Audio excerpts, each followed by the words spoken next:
Buenas noches, estimado profesor y compañeros. Agradezco su valioso tiempo que me brinden en esta presentación audiovisual. Mi nombre es José Ramírez López y soy estudiante de la UNED de la sede de Alajuela. Actualmente estoy cursando la carrera de Ciencias Policiales. Exposición la cual trata de abordar los beneficios que se deberían de implementar en una buena política criminal. También cómo Costa Rica cómo está en cuanto a la política criminal, que porque algunas personas consideran que la política criminal solo se aplica a los más pobres y no a las clases adineradas, o sea, a los ricos. Eso sería una política criminal perversa. También abordaremos los derechos humanos y cuál función tiene el Estado sobre ellos.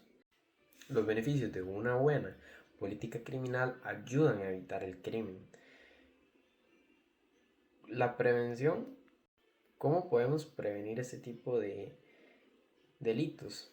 Ya sea dándole charlas a los niños en las escuelas, incentivando, compartiendo información sobre cómo se debe combatir el crimen. O sea, denunciar a la hora de si usted ve algún suceso o algo que no sea correcto, usted debe denunciarlo, ya que todo tiene una ley y cada persona debe de respetarlo. Ya que debemos de saber cómo actuar ante cualquier tipo de crimen, se deben implementar talleres en los cuales lo sepa uno cómo defenderse ante estos casos. No solo el gobierno tiene la necesidad de combatir la política criminal, sin embargo, los ciudadanos también pueden.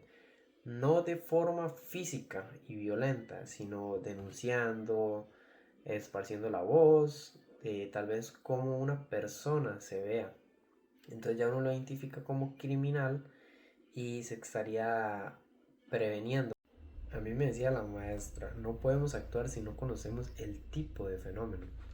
No solo debemos de apoyarnos de los policías, en este caso de la fuerza pública, de la OIJ y todo organismo de investigación, sino que los ciudadanos. Un ejemplo es como cuando uno entra a una comunidad pequeña, en lo cual que dice que hay cámaras de seguridad, la cual están monitoreando 24/7 y en eso todos los vecinos se mantienen alertas ante toda situación que presente peligro. Las políticas criminales es el pilar, es lo básico para poder combatir la criminalidad, ya que sin ellas no se combatiría de manera correcta y el país no tendría un avance como el que tiene. Abarcando otro punto importante, Costa Rica tiene esa estructura de la política criminal, la cual tanto se habla. Para mi criterio se han implementado muchas reformas y estrategias las cuales no han sido eficaces, ya que muchas personas consideran que el país no tiene una política criminal adecuada, coherente ni efectiva, lo cual revela que se debe de mejorar la política criminal, ya sea con talleres o cualquier otro tipo de implementación en la cual las personas puedan sentirse seguras.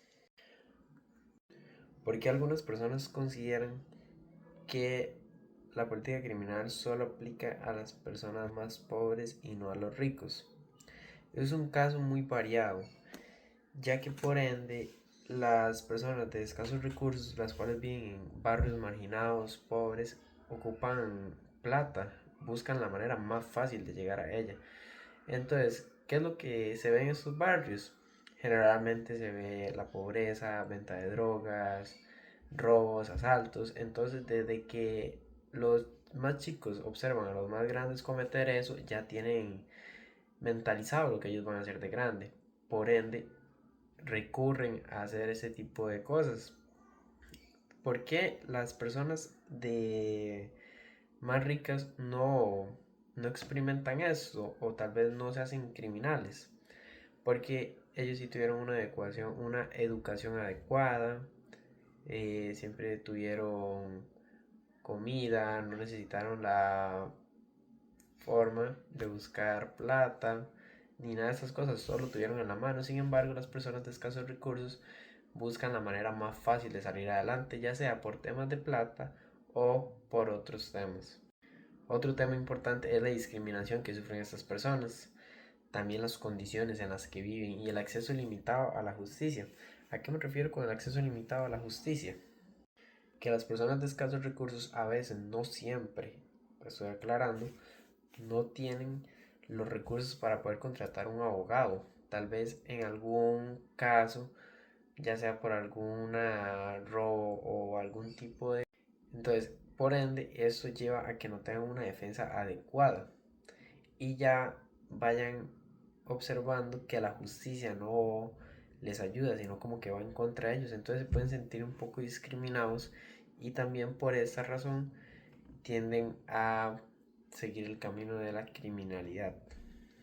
Un punto muy clave y muy importante es que las condiciones precarias en las que viven dificultan el acceso a lo que es la educación. La educación es un factor muy importante, ya que en ella se forma la persona.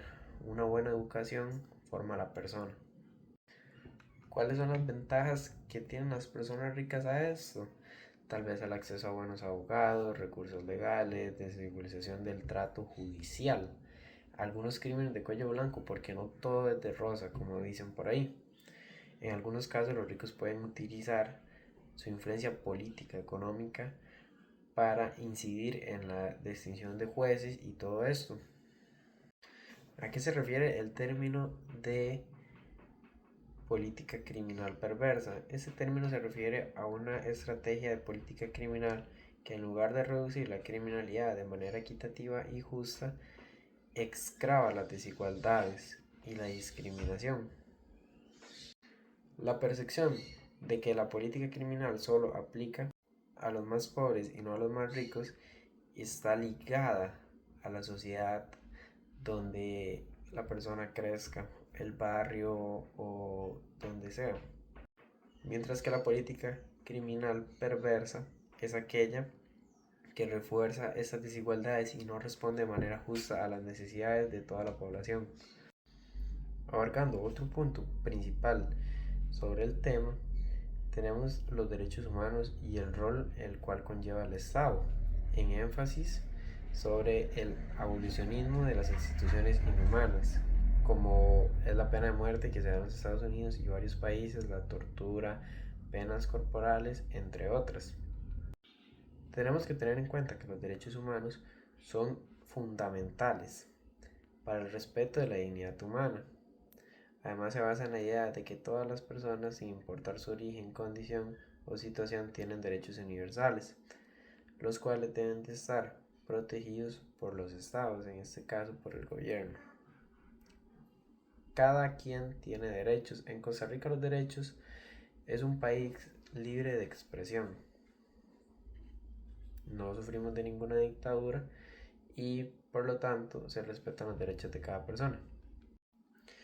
Es por eso que debemos de tener en cuenta que si una persona es acusada por algún delito, no es que se le vaya a dar un trato inhumano, obviamente que no, se sigue con los mismos derechos, la persona tiene sus derechos y no se le va a dar ningún trato inhumano, no se le va a aplicar pena de muerte, ningún tipo de tortura, porque en nuestro país no hacemos este tipo de cosas, no está implementada ese tipo de leyes. Esto debe ser una herramienta la cual se ha usado en la justicia y la rehabilitación y la protección de los derechos humanos de cada quien. El abolicionismo de las instituciones inhumanas como la pena de muerte y otro tipo de torturas es un paso inhumano para mi criterio, ya que la pena de muerte y las torturas no son humanas y van contra la dignidad de la persona. Se debe entender que la persona tal vez cometió un delito, el cual sea homicidio y todo, pero para mi criterio esa no es la forma de juzgar a una persona, se debe comprender que cumpla su condena. Además, el Estado tiene la posibilidad de garantizar las políticas y las leyes que sean coherentes con los principios fundamentales de los derechos humanos, buscando no solo castigar el crimen, sino también preveniéndolo. En Costa Rica justamente está pasando por un problema en el cual las leyes protegen más al criminal que a la persona a la cual está sufriendo el crimen, ya que un ejemplo es que Si yo le disparo a alguien en defensa propia, muy posiblemente yo iría preso y la persona a la cual estaba cometiendo el delito, la cual hubiera sido un robo o agresión hacia mi persona, sería libre. O sea, tiene más derechos esa persona que uno. Para dar por concluido la presentación, debemos de tener en cuenta que la tecnología ha jugado un papel importante y transformador en las políticas criminales de los estados, actuando como un agente de cambio en diversas formas. Su integración en el sistema penal, cortes y tribunales no solo han mejorado la eficiencia, sino que también ha planteado nuevos desafíos y oportunidades para garantizar una mayor equidad y transparencia. ¿Cuáles son los beneficios de esta? Logra mejorar una recopilación y análisis de datos, como ejemplo de las bases de que si algún criminal, las huellas dactilares quedan guardadas, que ya la persona estuvo presa, entonces queda registrada en el sistema. La tecnología para la prevención del crimen, eso es un factor muy importante, ya que se encuentran las cámaras de seguridad y ayuda también con el reconocimiento facial de las personas. También, a la medida que la tecnología avanza, la cibercriminalidad es un problema, ya que a medio de la tecnología se realizan estafas telefónicas y esto afecta a algunas personas, ya que ellas roban datos, fraude electrónico, hacen hackeos y todo esto afecta a las personas u organismos de investigación. Acabamos de observar lo que es la importancia de una buena política criminal clara y eficiente, cómo debe enfocarse en la prevención de los derechos humanos y cómo la tecnología juega un papel clave en la transformación de estas políticas. En conclusión, la mejora de una política criminal requiere un equilibrio entre la preservación del delito, la prevención y la protección de los derechos humanos y la eficacia del sistema judicial. Solo a través de un enfoque insólito, el cual integre estos principios fundamentales, será posible construir un sistema judicial que no solo castigue el crimen, sino que también promueva la rehabilitación, la equidad y el respeto a la dignidad humana.